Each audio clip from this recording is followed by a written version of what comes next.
जय सुरक्षा। साथियों, आज फिर एक सुरक्षा विषय आपके साथ साझा करने आया हूं। नमस्कार। आज हम 5S सिस्टम को समझने वाले हैं। ये एक बहुत ही कमाल का जापानी तरीका है जो किसी भी काम करने की जगह को, चाहे वो एक बहुत बड़ी फैक्ट्री हो या किसी का अपना होम ऑफिस, पूरी तरह से बदल कर रख सकता है। तो चलिए शुरू करते हैं और देखते हैं कि ये आखिर है क्या।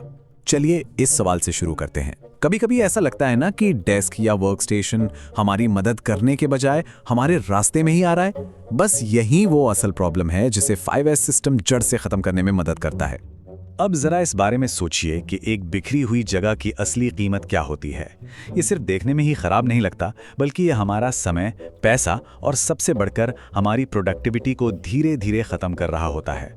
जब चीजें बेतरतीब होती हैं तो सही टूल या फाइल खोजने में कीमती मिनट बर्बाद हो जाते हैं। और मजे की बात यह है कि ये जो फालतू सामान का ढेर होता है ना, ये अक्सर बड़ी बड़ी प्रॉब्लम्स को अपनी आड़ में छुपा लेता है।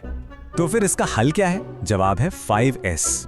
और सुनिए, ये कोई एक दिन का क्लीन अप ड्राइव नहीं है, ये एक पूरा सिस्टम है, एक 5 स्टेप्स का फ्रेमवर्क जो अव्यवस्था को खत्म करता है और एफिशिएंसी को हमारी आदत में शामिल कर देता है। जैसा कि ये स्लाइड दिखा रही है, ये सुधार का एक लगातार चलने वाला चक्र है। चलिए अब इन 5S पर एक नजर डालते हैं। ये जापानी शब्द हैं। पहला है सेरी, यानी जो काम का नहीं उसे हटाओ। फिर है सेइटोन, मतलब हर चीज को उसकी सही जगह पर रखो। इसके बाद है सेइसो, यानी चमकाना या साफ सुथरा रखना।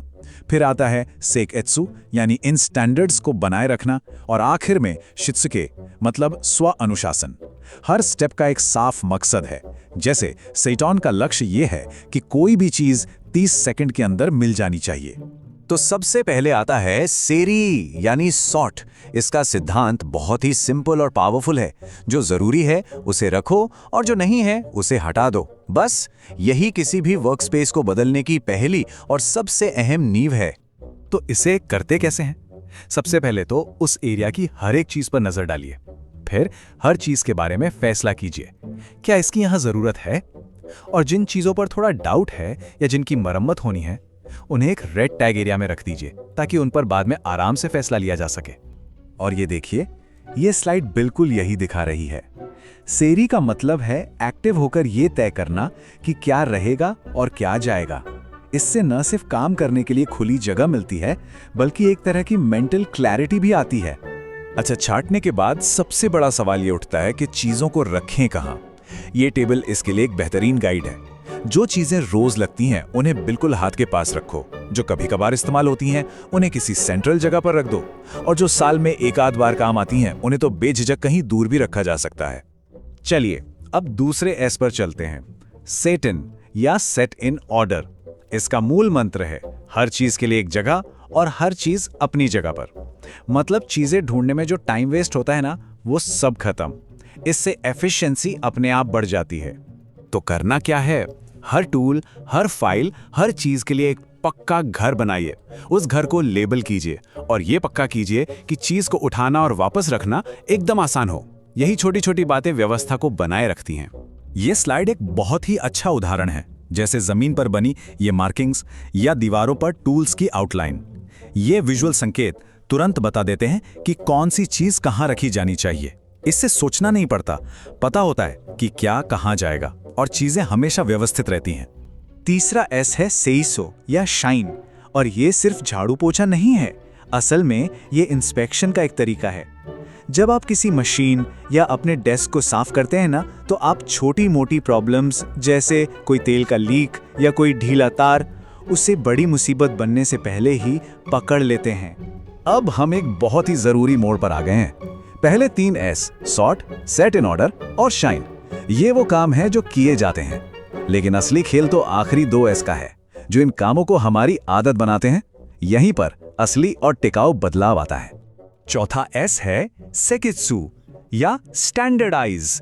इसका मतलब है कि अब हम पहले 3 एस को करने के लिए नियम और तरीके बना रहे हैं। ये समझिए कि एक बार की जोरदार सफाई और हमेशा साफ रहने वाली जगह के बीच का पुल है। तो ये स्टैंडर्ड्स कैसे बनते हैं? आप चेकलिस्ट बना सकते हैं, लोगों की जिम्मेदारियां तय कर सकते हैं और हर जगह विजुअल रिमाइंडर लगा सकते हैं। मकसद ये है कि ये जो नई साफ सुथरी हालत है ना, यही नॉर्मल बन जाए। और आखिर में पांचवां और शायद सबसे चुनौतीपूर्ण एस, शित्सुके, यानी सस्टेन या स्व अनुशासन। ये 5S को सिर्फ रूल्स की किताब में नहीं बल्कि टीम या कंपनी के कल्चर का एक अटूट हिस्सा बनाने के बारे में है। ये पक्का करना है कि हर कोई बिना याद दिलाए भी सही काम करे। इसे बनाए रखने के लिए लगातार बातचीत, ट्रेनिंग और अच्छे काम की तारीफ की जरूरत होती है। जब लोग देखते हैं कि अरे वाह, 5S से तो सच में फायदा हो रहा है, तो वो इसे अपनाने के लिए और ज्यादा मोटिवेट होते हैं। इसीलिए छोटी छोटी सफलताओं का जश्न मनाना बहुत जरूरी है। और इस बात को समझना बहुत जरूरी है, 5S कोई ऐसी चीज नहीं है जिसे एक बार करके भूल जाना है। नहीं, ये एक ऐसा प्रोसेस है जो कभी खत्म नहीं होता। हमेशा सुधार करने, स्टैंडर्ड्स को बनाए रखने और व्यवस्था को और बेहतर बनाने का एक तरीका।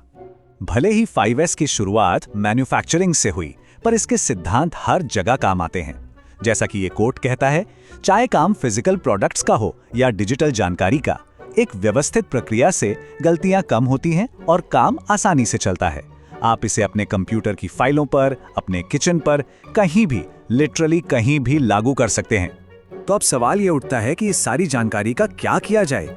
चाहे वो एक अव्यवस्थित डेस्क हो, गैराज हो या पूरी टीम का वर्क स्पेस हो, 5S शुरू करने के लिए हमेशा एक सही जगह होती है। तो ये सफर कहां से शुरू होगा?